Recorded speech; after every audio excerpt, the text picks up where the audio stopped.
ధనుర్మాసం మిగిలిన మాసాల కంటే పరమ పవిత్రమైనది. విష్ణుమూర్తికి ఎంతో ఇష్టమైనది. అంతేకాదు ఈ మాసంలోనే ఎన్నో పండుగలు వస్తాయి. అన్నింటిలో వైకుంఠ ఏకాదశి పుణ్యప్రదమని భక్తులు విశ్వసిస్తారు.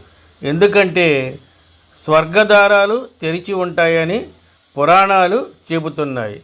ఈరోజు వైష్ణవాలయాలన్నీ భక్తులతో కిటకిటలాడుతూ ఉంటాయి. ప్రతి ఏటా ధనుర్మాసం శుక్లపక్ష పౌర్ణమికి ముందు వచ్చే ఏకాదశిని వైకుంఠ ఏకాదశిగా భావిస్తారు. వైకుంఠ ఏకాదశినే స్వర్గద్వారం, ముక్కోటి ఏకాదశి అని కూడా పిలుస్తారు. ఈరోజు దేవాలయ ఉత్తర ద్వారం గుండా విష్ణువును దర్శించుకుంటే పునర్జన్మ ఉండదని భక్తుల విశ్వాసం.